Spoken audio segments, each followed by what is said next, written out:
Hello, everyone, and welcome to OG Crypto and NFTs. My name is Troy, and every day, Monday through Friday, we'd like to go through all the different news stories out there in the crypto and NFT worlds. The first one here is from CNBC, so it's nationwide. This is a very national topic that people have talked about ever since Terra Luna and UST had just taken a dump and really went from $120 all the way to just fractions of pennies in the last 30 days. We have the next stablecoin that's been really having some issues here, or people have been talking about. This is from CNBC. It says investors withdraw over $7 billion from Tether, raising fresh fears about stablecoins backing. Well, Tether, unlike USDC, which USDC is being backed by the dollar, Tether is being backed by other assets, including gold and other things that they have really kept to themselves. And so with that being said, most people are becoming nervous. And even though it's back to a dollar and you do get some type of returns in the 4, 5, 6, up to 12% returns, people are just still shaky about the whole situation of stablecoins. They want to see something that's going to last a long time and it's not going to be, taken down by some backdoor or some scam or something like that. And that's kind of the reason why we're looking at the federal government to bring in some kind of regulation here. And the first regulation that they're going to probably attack is going to be stablecoins. And I'm pretty excited about that. I think that, in the past, I looked at regulation as being something negative. It's more centralized than decentralized. But as I've noticed more and more that more decentralized, if it stays small, it's good. But the bigger a decentralized company gets, it becomes a lot bigger target of more and more scams. And I'm not sure if that is actually what we're really looking for. Or when we actually started, Satoshi started this, 13 years ago. Next article is, and I kind of touched on this yesterday, it says El Salvador's president promotes Bitcoin adoption by emerging countries. And even though the countries are small, there's 44 of them, he got them together there in El Salvador, and he's talking about it and keeps putting the topic on there, making Bitcoin part of their currency, part of one of their different currencies, whether it be the US dollar or their current currency that they have, pesos or whatever they have in El Salvador, or the countries that are there. I like that the conversation is there and people are becoming more and more comfortable seeking Bitcoin as a way of, a core value here of not having to deal with inflation. It's only so many that are going to be printed versus you look at nations, even such as, United States, they were printing $240 billion a month or, buying $240 billion of mortgage-backed securities, which just inflowed right into the economy, which now has caused all this inflation that we've been talking about. Next article is very interesting here. China's global Bitcoin hash rate shares leap from 0 to 21%.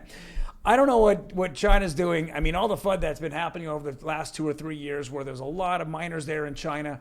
And then all of a sudden what happened is they kick them all out. And it just seemed like they had made that same statement over and over, like 3, 4, 5, 6 times.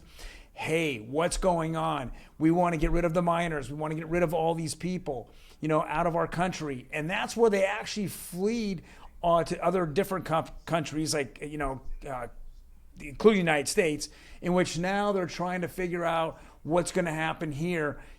As Bitcoin mining had blown up, there is an environmental issue that's been discussed and it continues to be discussed.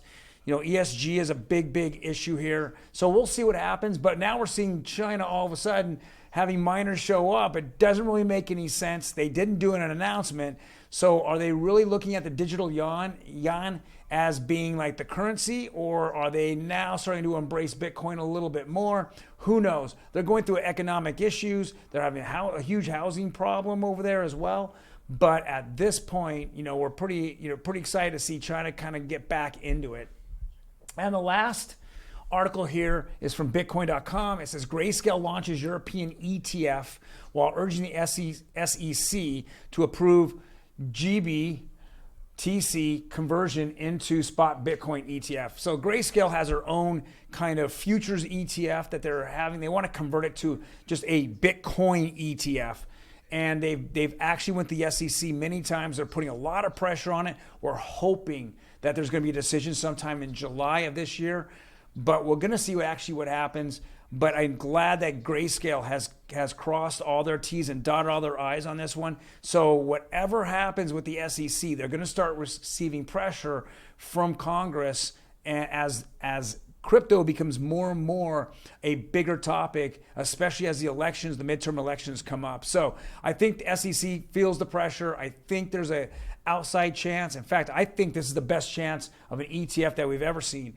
And if you've been following me, you know that one of the 4 events that can really change crypto and separate it from the NASDAQ, decouple it, and make it really the superstar of cryptocurrency, of currency, is going to be an ETF here in the United States. Last week, they actually rolled out the Australian ETF. Canada's had it for a couple of months, but they've been starting to buy into it. So the U.S. has quite a lot of money sitting on the sidelines that have no money into crypto, and this Bitcoin ETF would be a perfect place to put it and really kick this market right off. Well, thank you guys. If you like the content that we talked about today, hit the like button. Otherwise, hit the notification button to notify you every time we go on. This will be Monday through Friday, 5-10 minutes just to give you some news and opinion, as well as hit that subscribe button. We'd love for you to subscribe. We just started the channel out. We're going to be dedicated 5 days a week to this. You guys have a fantastic day, and you take care.